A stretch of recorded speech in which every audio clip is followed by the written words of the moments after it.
Welcome to the story spot. आप सुन रहे हैं सुभद्रा कुमारी चौहान की कहानी मछली रानी। तो आइए स्टार्ट करते हैं। वे मेरे कौन थे, मैं क्या बताऊं। वैसे देखा जाए तो वे मेरे कोई भी ना होते भी कैसे।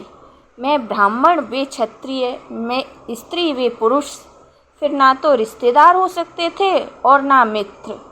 ये क्या कह डाला मैंने, मित्र।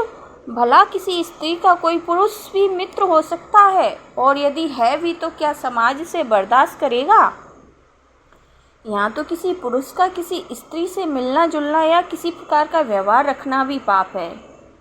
यदि स्त्री किसी पुरुष से किसी प्रकार का व्यवहार रखती है तो वह स्त्री भ्रष्टा है, चरित्रहीन है। नहीं तो पर पुरुष से मिलने जुलने का और मतलब ही क्या हो सकता है। खैर, ना तो मुझे समाज से कुछ लेना देना है और ना ही समाज से कुछ सरोकार। समाज ने तो मुझे दूध में पड़ी मक्खी की तरह निकाल कर दूध फेंक दिया था, और फिर मैं समाज की परवाह ही क्यों करूं। मेरे माता पिता साधारण स्थिति के आदमी थे। परिवार में माता पिता के अतिरिक्त मुझसे बड़े 3 भाई और थे। मैं सबसे छोटी होने के कारण घर में मेरा लालन पालन बड़े लाड़ प्यार से हुआ। मेरे 2 भाई बनारस हिंदू यूनिवर्सिटी में पढ़ते थे और दोनों से छोटा राजन मैट्रिक में पढ़ रहा था। मेरे पिताजी संस्कृत के पूरे पंडित थे और पुरानी रूढ़ियों के कट्टर पक्षपाती। यहाँ तक कि वे मेरा विवाह 9 साल की उम्र में ही करके गौरी दान के अक्षय पुण्य के भागी बनना चाहते थे। कई लोगों के और विशेषकर मेरे भाइयों के विरोध के कारण वे ऐसा ना कर सके। जब मैं 5वीं अंग्रेजी में पढ़ रही थी तब मेरी आयु 14 साल के लगभग थी। तब मेरे माता पिता को मेरे विवाह की चिंता हुई। वे योग्य वर की खोज में ही थे कि संयोग से ललितपुर के तालुकेदार राजा राम मोहन हमारे कस्बे में शिकार खेलने के लिए आए। कस्बे से लगा हुआ ही एक बड़ा जंगल था जहाँ शिकार खेलने के अच्छे मौके थे। उनका खेमा जंगल के बाहर कस्बे के पास ही था। कस्बे वालों के लिए एक खास तमाशा भी हो गया। उनके टेंट में कभी ग्रामोफोन बजता और कभी नाच गाना होता। लोग बिना पैसे के तमाशा देखने को झुंड के झुंड जमा हो जाते।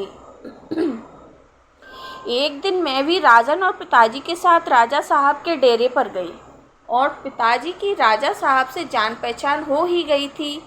हम लोग उन्हीं के पास जाकर कुर्सियों पर बैठ गए। राजा साहब ने हमारा बड़ा सम्मान किया। लौटते समय उन्होंने हम लोगों को अपनी ही सवारी पर भेजा और साथ में बहुत से फल, मेवे और मिठाई भी रखवा दी। कस्बे की कई लड़कियां और लड़कों ने मुझे राजा साहब की सवारी पर लौटते हुए उत्सुक नेत्रों से देखा, किंतु उस सवारी पर बैठकर मैं यह अनुभव कर रही थी कि जैसे मैं कहीं की रानी हूँ, और मैंने उनकी ओर आंख उठाकर भी ना देखा।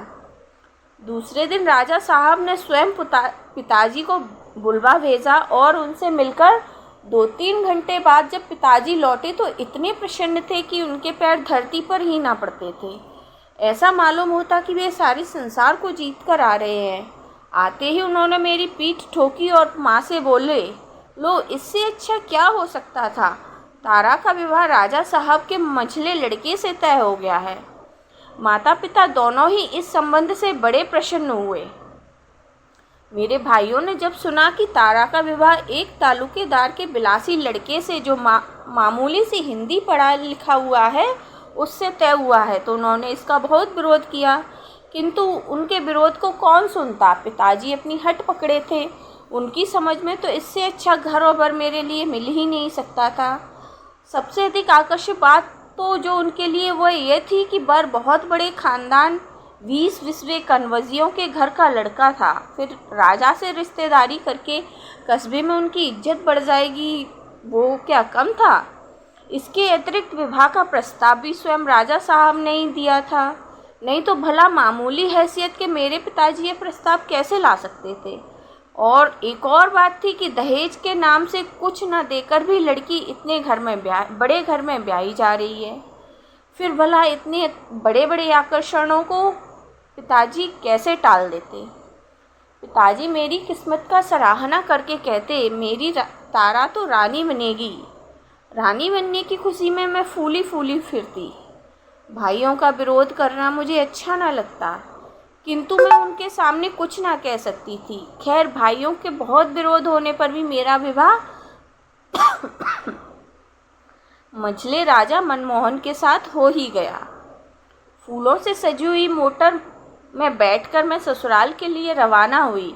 हमारे कस्बे और ललितपुर के बीच में केवल 27 मील का अंतर था, इसलिए बारात मोटरों से ही आई और गई। जीवन में पहली बार मोटर पर बैठी थी। मुझे ऐसा मालूम होता जैसे मैं हवा में उड़ रही हूँ।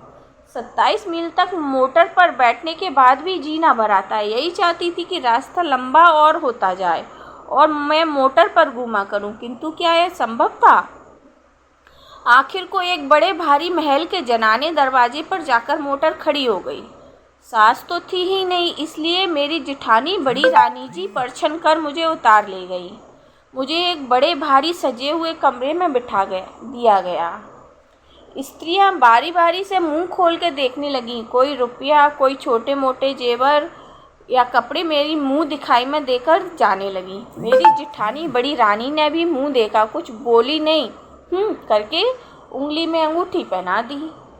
मैंने सुना कि वे पास के किसी कमरे में किसी से कह रही थी, देखा बहू के क्या तारीफ के पुल बांध रहे थे। ससुर जी के कहने से तो बस यही मालूम होता है कि इंद्र की अप्सरा ही होगी, पर ना रूप ना रंग, जाने क्यों सुंदर कह कह के कंगले की बेटी ब्याह अपनी इज्जत हल्की की।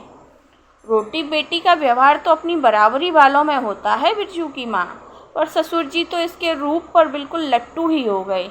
मैं सुंदर नहीं तो क्या, मुझे सुंदरता की परख भी नहीं। ना जाने कितनी सुंदरियाँ देखी हैं, यह तो उनके पैरों की धूल के बराबर भी ना होगी। मालूम होता है उम्र के साथ साथ ससुर जी की आंखें भी सठिया गई। मंझले राजा को डिबो दिया। बिरजू की माँ उनकी हाँ में हाँ मिलाते हुए बोली, सुंदर तो है रानी जी, जैसी आप लोग हैं वैसी ही है, पर अभी बच्ची है, जवान होगी तो रूप और निखर आएगा।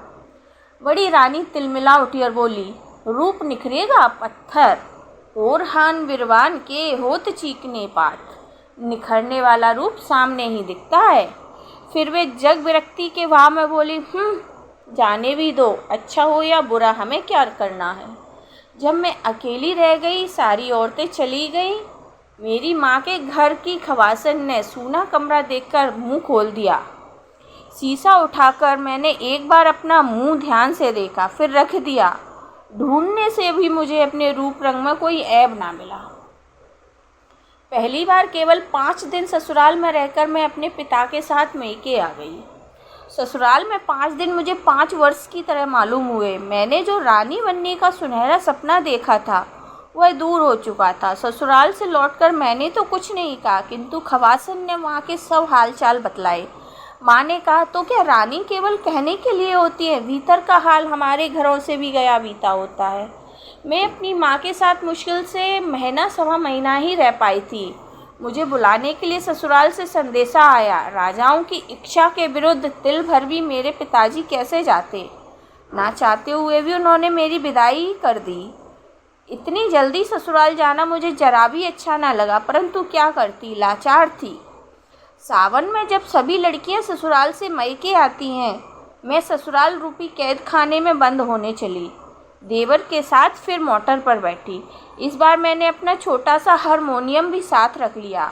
फिर ससुराल पहुंची। पहली बार तो मेरे साथ माँ के घर से खवासन थी। इस बार तो हारमोनियम और थोड़ी पुस्तकों को छोड़कर कुछ ना था। मेरा जी एक कमरे में चुपचाप बैठे बैठे घबराया करता। घर में ऐसा कोई न था जिससे घंटे 2 घंटे बातचीत करके जी बहलाती। केवल छोटे राजा मुझे मेरे देवर की बातें अच्छी लगती, किंतु वे मेरे पास कभी कभी ही आते और अधिकतर बड़ी रानी की नज़र बचाकर ही आते।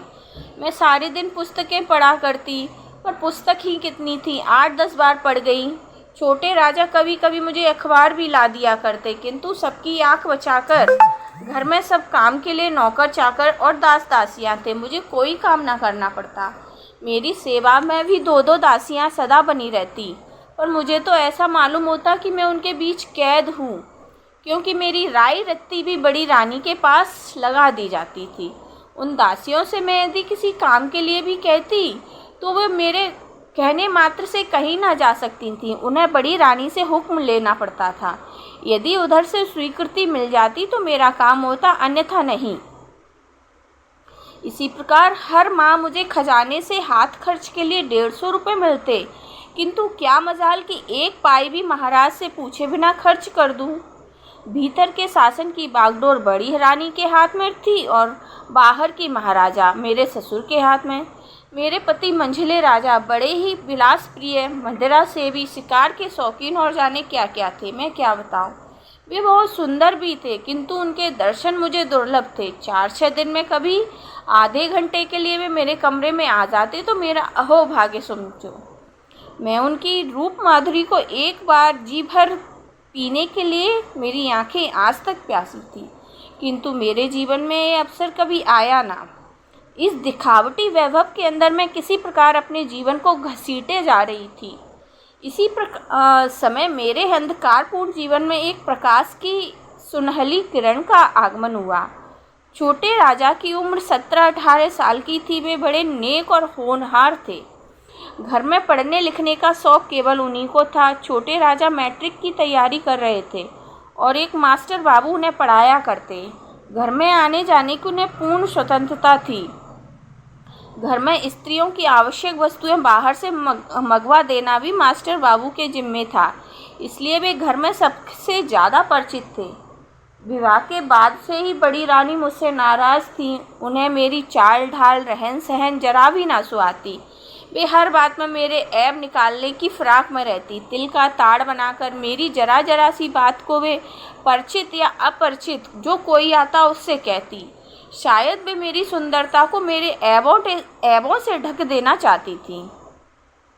यही बात उन्होंने मास्टर बाबू के साथ भी की। वे तो घर में रोज़ ही आते थे और रोज़ उनसे मेरी शिकायत भी होने लगी, किंतु इसका उल्टा ही असर हुआ। मैंने देखा तिरस्कार की जगह मास्टर बाबू का व्यवहार मेरे प्रति अधिक मधुर और आदरपूर्ण होने लगा है। छोटे राजा को मेरा गाना बहुत अच्छा लगता था। वे बहुधा मुझसे गाने के लिए आग्रह करते। मुझे तो अब गाने बजाने की कोई विशेष रुचि न रह गई थी, किंतु छोटे राजा के आग्रह से मैं कभी कभी गा दिया करती। एक दिन की बात है, जाड़े के दिन थे, किंतु आकाश बादलों से ढका था। मैं अपने कमरे में बैठी एक मासिक पत्रिका के पन्ने उलट रही थी। इतने में छोटे राजा आए और मुझसे बोले, मंझली भाभी कुछ गाकर सुनाओ। मैंने बहुत टाल मटोल की, किंतु राजा ना माने। उन्होंने बाजा उठाकर सामने ही रख दिया और मैंने हारमोनियम पर गीत गोविंद का एक पद छेड़ दिया। मास्टर बाबू भी ना उस समय जाने कहाँ से और कैसे आए और चुपचाप पीछे खड़े हो गए। छोटे राजा की मुस्कुराहट से मैं भांप गई। पीछे फिरकर जो मैंने उन्हें देखा तो हारमोनियम सरकाकर मैं चुपचाप बैठ गई। वे भी हंसकर वहीं बैठ गए और बोले, मझली रानी आप तो इतना अच्छा गाती है, मैंने तो आज ही जाना। छोटे राजा, इतना अच्छा ना गाती होती तो क्या मैं मूर्ख था जो इनके गाने के पीछे अपना समय नष्ट करता। इधर उधर की बातें हो ही रही थी कि दूसरी तरफ से पैर पटकती हुई बड़ी रानी कमरे में आई। क्रोध से बोली, यह घर तो अब भले आदमी का घर कहने लायक रह ही नहीं गया है। लाज शर्म तो सब जैसे धो के पी गए हो। बाप रे बाप, हद हो गई। जैसे हल्के घर की है वैसी ही हल्की बातें यहाँ भी करती है। पास पड़ोस वाले सुनते होंगे तो क्या कहते होंगे, यही ना कि मझले राजा की रानी तो कैसे गा रही है। बाबा, इस कुल में तो ऐसा कभी ना हुआ। कुल को तो ना लजवाओ देवी। बाप के घर जाना तो भीतर क्या, चाहे सड़क पर गाती फिरना, किंतु यहाँ यह सब ना होने पाएगा। तुम्हें क्या घर के भीतर बैठी बैठी चाहे जो कुछ करो, वहाँ आदमियों की तो नाक कटती है। एक सांस में इतना सब कुछ कहकर बड़ी रानी चली गई। मैंने सोचा, शराब पीकर लोगों की बाहें में बाहें डालकर टहलने में नाक नहीं कटती।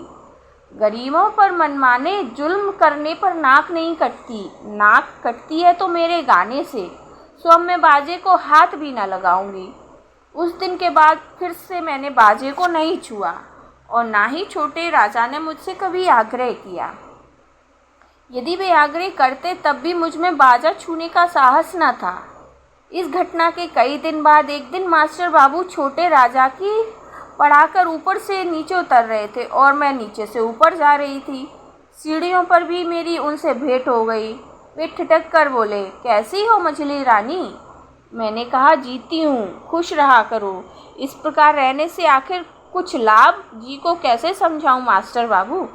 अच्छी अच्छी पुस्तकें पढ़ा करो, उनसे अच्छा साथी तुम्हें संसार में कोई ना मिलेगा। पर मैं अच्छी अच्छी पुस्तकें कहाँ से लाऊं? मैंने अनमने मन से कहा। लाने का जिम्मा मेरा, मास्टर जी ने बोला। यदि आप अच्छी पुस्तकें ला दिया करेंगे तो इससे अच्छी और क्या बात हो सकती है? अरे यह कौन सी बात है मछली रानी, मेरे पास बहुत सारी पुस्तकें हैं, मैं तुम्हारे लिए कल ले आऊँगा। इस कृपा के लिए मैं उन्हें धन्यवाद देती हुई ऊपर चली गई और वे बाहर चले गए। मैंने ऊपर आँख उठाकर देखा तो बड़ी रानी खड़ी हुई तीव्र दृष्टि से मेरी ओर देख रही थी।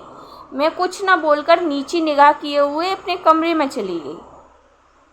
दूसरे दिन मास्टर बाबू समय से कुछ पहले ही आए। उनके हाथ में कुछ पुस्तकें थीं। वे छोटे राजा के कमरे में न जाकर सीधे मेरे कमरे में आए और बाहर से आवाज़ दी, किंतु दोनों दासियों में से एक भी इस समय हाजिर न थी। इसलिए मैंने ही उनसे कहा, आइए मास्टर बाबू। वे आकर बैठ गए। किताबों और लेखकों के नाम बतलाकर मुझे देने लगे। ये महात्मा गांधी की आत्मकथा के दोनों भाग हैं। ये बाबू प्रेमचंद की रंगभूमि, इसके भी 2 भाग। मैथिली बाबू का साकेत और ये पंत जी का पल्लव। इसके अतिरिक्त और भी बहुत पुस्तकें हैं। जब तुम इन्हें पढ़ लोगी तब मैं तुम्हें और ला कर दूंगा। इसके बाद वे साकेत उठाकर उर्मिला से लक्ष्मण की विदा का जो सुंदर चित्र मैथिली बाबू ने अंकित किया है मुझे पढ़कर सुनाने लगे। इतने में ही मुझे वहाँ बड़ी रानी की झलक दिख पड़ी और उसके साथ मेरे कमरे के दोनों दरवाजे फटाफट बंद हो गए। मास्टर बाबू ने एक बार मेरी तरफ, फिर दरवाजे की तरफ, फिर वे बोले, भाई ये दरवाज़ा किसने बंद कर दिया है, खोल दो। जब कोई उत्तर ना मिला तो मुझे क्रोध आ गया। मैंने तीव्र स्वर में कहा, यह दरवाज़ा किसने बंद किया है, खोलो। क्या मालूम नहीं कि हम लोग भीतर बैठे हैं? तब बड़ी रानी की कर्कश आवाज़ सुनाई दी, ठहरो, अभी खोल दिया जाएगा। तुम लोग भीतर हो यही दिखाने के लिए तो दरवाज़ा बंद किया गया है। पर देखने वाले भी तो जरा आ जाए। यह नरकीय लीला अब ज़्यादा दिन न चल सकेगी। नरकीय लीला? मेरा माथा ठनका। हे भगवान, क्या पुस्तक पढ़ना भी नरकीय लीला है? इस प्रकार लगभग हम लोग 15 मिनट बंद रहे। गुस्से में मास्टर बाबू का चेहरा लाल हो रहा था। उधर बाहर बड़े राजा, मझले राजा और महाराज जी की आवाज़ मुझे सुनाई दी और उसके साथ ही कमरे का दरवाज़ा खुल गया। बड़ी रानी बोली, मेरी बातों पर तो कोई विश्वास ही नहीं करता। अब अपनी अपनी आँखों से देखो। आँखें धोखा तो नहीं खा रही हैं। आज तक मैंने मझले राजा की बिलासी मूर्ति देखी थी, आज उनका रुद्र रूप भी देखा। क्रोध से पैर पटकते हुए बोले, किरण कुमार, इस कमरे में तुम किसके हुक्म से आए? मास्टर बाबू भी उसी स्वर में बोले, मुझे किस कमरे में जाने का हुक्म नहीं है। बड़े राजा, मास्टर बाबू आप यहाँ से चले जाओ, इसी में तुम्हारी कुशल है। वे, मुझे ऐसी कुशल नहीं चाहिए। मैं पापी नहीं हूँ जो कायर की तरह भाग जाऊँ। जाने से पहले मैं आप दोनों को बतला देना चाहता हूँ कि मैं और मछली रानी दोनों ही पवित्र और निर्दोष है। यह हरकत ईर्ष्या और जलन के कारण की गई है। बड़ी रानी गरज उठी, उल्टा चोर कोतवाल को डांटे, चोरी की चोरी उस पर भी सीना जोरी। मैं ईर्ष्या करूँगी तुमसे? तुम हो किस खेत की मूली? मैं तुम्हें समझती हूँ क्या हूँ? तुम हो एक अदना सा नौकर और ये है कल की छोकरी, सो भी किसी रईस के घर की नहीं। ईर्ष्या तो उससे की जाती है जो तुम्हारी बराबरी का हो।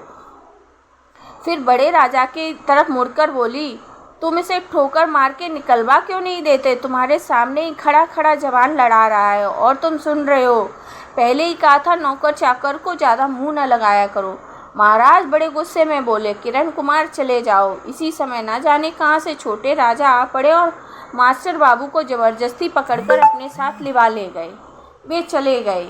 मुझ पर क्या बीती होगी कहने की आवश्यकता नहीं, समझ लेने की बात है।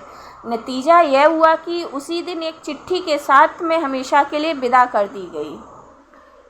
एक इक्के पर बैठाल कर चपरासी मुझे माँ के घर पहुँचाने गया। चिट्ठी मेरे पिताजी के नाम थी। उसमें लिखा था कि आपकी पुत्री भ्रष्टा है, इसने हमारे कुल में दाग लगाया है, इसलिए अब हमारे घर में इसकी जगह नहीं है। बात की बात सारे मोहल्ले भर में मेरे भ्रष्टाचरण की फैल गई। यहाँ तक कि मैं जब तक अपने पिता के घर ना पहुँच पाई, उससे पहले यह बात उनके घर तक पहुँच गई। जब मैं पिताजी के घर पहुंची तो शाम हो चुकी थी। इस बीच माताजी का देहांत हो चुका था। भाई भी कॉलेज में थे। घर पर केवल पिताजी मिले। उन्होंने मुझे अंदर न जाने दिया, बाहर दालान में ही बिठाया। चिट्ठी पढ़ने के बाद वे तड़प उठे, जब यह भ्रष्ट हो ही चुकी है तो इसको यहाँ क्यों लाए। रास्ते में कोई खाई खंदक न मिला जहाँ धकेल देते। इसे मैं अपने घर रखूँगा, जाए कहीं भी, मरे मुझे क्या। मैं पिताजी के पैरों पर लौट गई। रोती रोती बोली, पिताजी मैं निर्दोष हूँ। पिताजी 2 कदम पीछे हट गए और कड़क कर बोले, दूर रहे चांडालन, निर्दोष ही तो होती तो इतना बवंडर ही क्यों उठता। उन्हें क्या पागल कुत्ते ने काटा था जो बैठे बैठाए अपनी बदनामी करवाते। जा जहाँ जगह मिले समा जा, मेरे घर में तेरे लिए जगह नहीं है। क्या करे, अंग्रेजी राज ना होता तो बोटी बोटी काट के फेंक देता।